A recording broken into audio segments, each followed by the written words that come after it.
Each and every stage of the Tour de France is available to watch live and on demand on GCN+. The peloton gathered for another day, a day with an opportunity for the sprinters.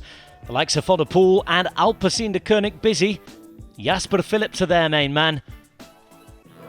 And the Basque fans were ready to say goodbye to the race as it left Spain and headed to France a day after the first French win. Victor Lafay in the green jersey, Adam Yates leading the race, and the race itself leaving Amorebieta-Etxano and on the way to Bayonne, or Bayonne, still in Euskal Herria, the Basque homeland, but over the border in France.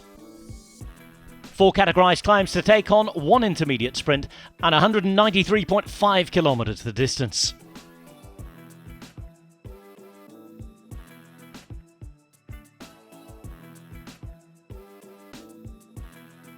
No drama at the start. There was, though, a very popular rider out the front again. A hat-trick of breakaways for Neilson Paulus, King of the Mountains, looking for more King of the Mountains points. He was joined by 36-year-old Frenchman Laurent Pichon. But all the glory, all the fandom, all of the attention was on Neilson Paulus.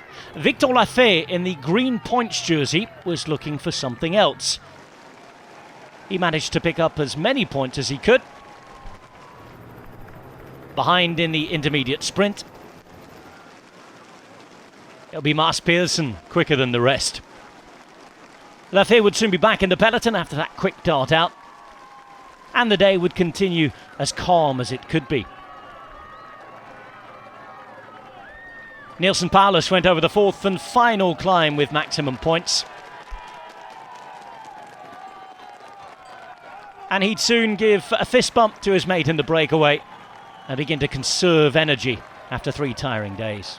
That meant that Laurent Pichon could go on and opt to try and take the most combative rider prize, because a stage win, well, that would be a pipe dream.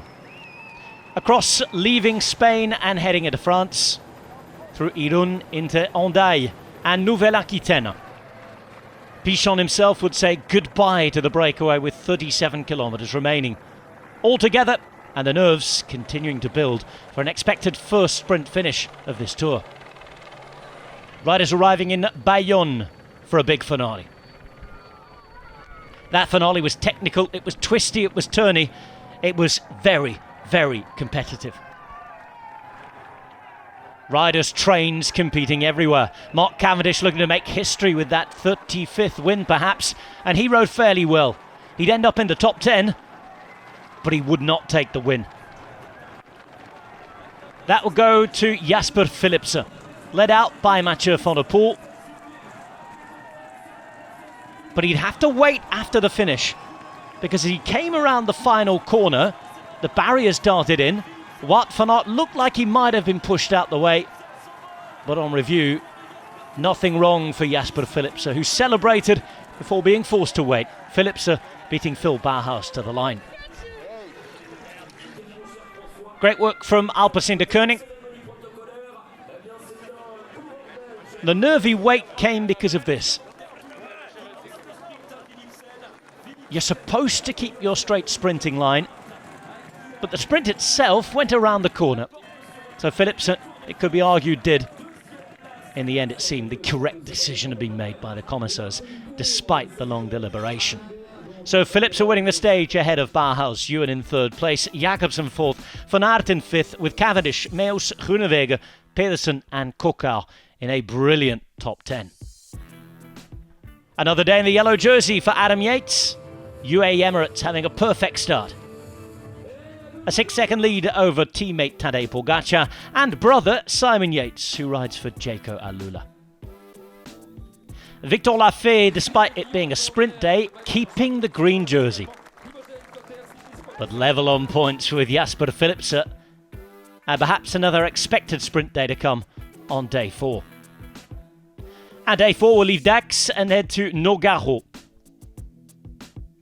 Going directly east for 181.8 kilometres. And then back on itself. 1 categorised climb. Nowhere near as much climbing on the day.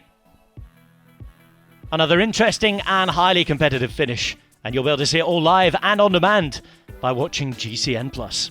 Join us then.